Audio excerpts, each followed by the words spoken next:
అయినా పెట్టుకున్నాం, ఇబ్బంది లేదు. భారతదేశ సమగ్రతను బలహీనపరిచే ఏ విధానాలైనా సరే మేము చాలా బలంగా ఎదుర్కొంటాం.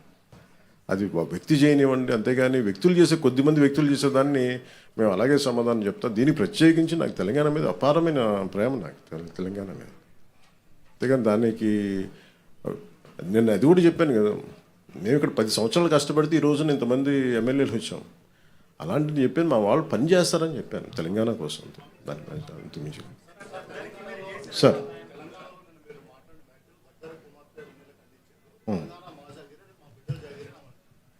ఏదండి, అది ఎవరికి మాట్లాడాను? అది తెలంగాణ ప్రజలను ఉద్దేశించి కాదు కదా. తెలంగాణ 100% భూమిపుత్రులు జాగిరే కదా, దాన్ని ఎవడు కాదన్నారు. నేను అది కాదన్నా, నన్ను అడుగు పెట్టనివ్వనన్నారు. తెలంగాణ భారతదేశంలో అంతర్భాగం కదా. నువ్వు రాకూడదు, ఇక్కడ హాస్పిటల్ ఆపరేషన్ చేయించుకుంటూ ఒక్కళ్ళు మాట్లాడచ్చు, 10 మంది మాట్లాడచ్చు. కానీ గద్దర్ గారు ఎప్పుడు ఇలా మాట్లాడలేదు. మా అజయ్ కుమార్ గద్దర్ గారి శిష్యులే కదా, ఆయన ఉస్మానియాలో చదువుకున్న వ్యక్తే కదా, రాడికల్ మూమెంట్స్లో తిరిగిన వ్యక్తే కదా ఆయన. ఇది మేబీ వాళ్ళు ఏదైనా చూడకుండా ఏదైనా పొరపాటు అని ఉన్నారు, నాకు వాళ్ళు బాగా తెలుసు కదా, వాళ్ళ కుటుంబం కూడా. అది సరిగ్గా అర్థం చేసుకుని లేకుండా మాట్లాడుండొచ్చు, అంతకుమించి ఇంకేమన్నా. వాళ్ళంటే నాకు అందరికీ చాలా ఇష్టం. నాకు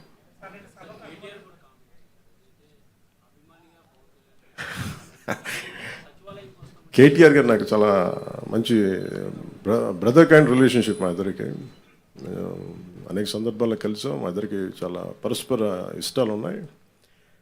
పాలసీల్లో ఒక మాట అటుంటుంది ఇటుంటుంది, కానీ ఆయన ఏమన్నారు నేను చూడలేదు. నాకు తెలిసి ఆయన తప్పుగా ఏం మాట్లాడుతుంటారు, నాకు తెలుసు అదే అనుకుంటా.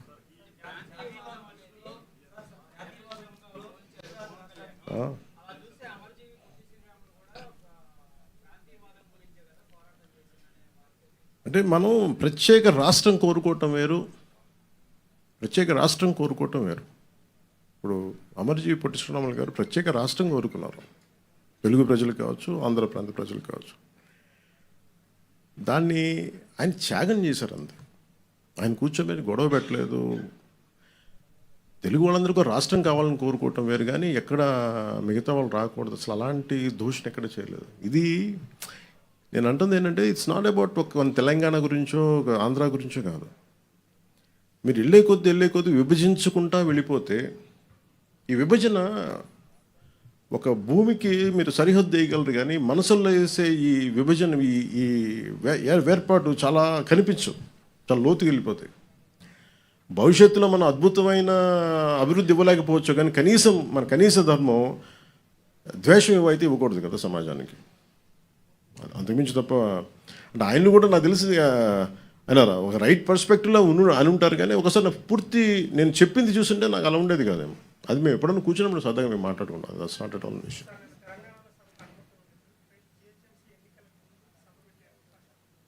ఎంతకాలం ఆపుతారు సార్ ఎక్కడైనా సరే?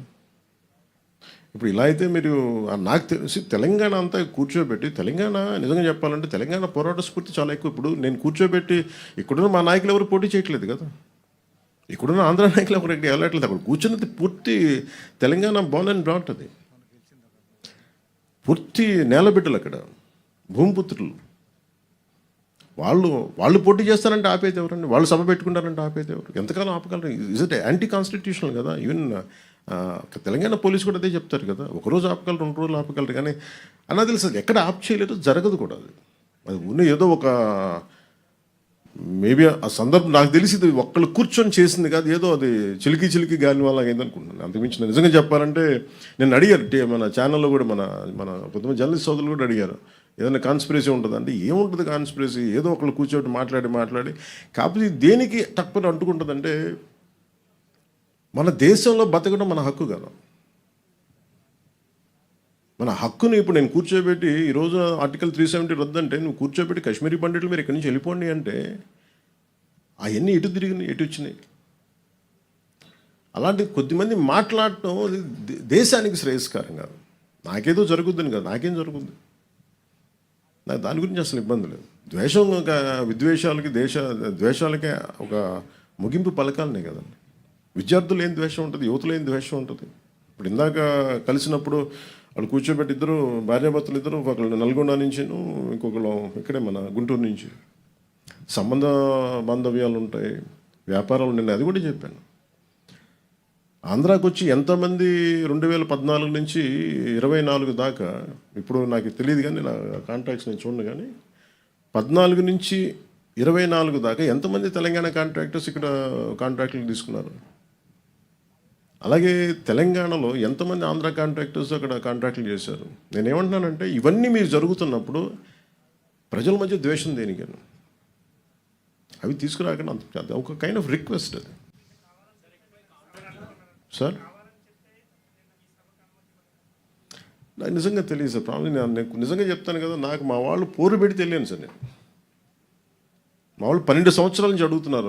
నాకు తెలుసు వెళ్తే ఏదో ఒకటి అంటారు, మళ్ళీ నాకు ఎందుకులే అని చెప్పి నాకు కూర్చో 12 సంవత్సరాలు వెయిట్ చేసిన తర్వాత పుష్కర్ కాలం తర్వాత అంత ద్వేషం ఉండదని అనుకున్నాను. మా వాళ్ళని అడిగితే ప్రేమగా వెళ్ళాను. దానికి నాకు నిజంగా సభకి అనుమతి ఇచ్చుంటే చాలా ఈజీ చిన్నగా అయిపోయేదేమో, నాకు అదే అనిపిస్తుంది.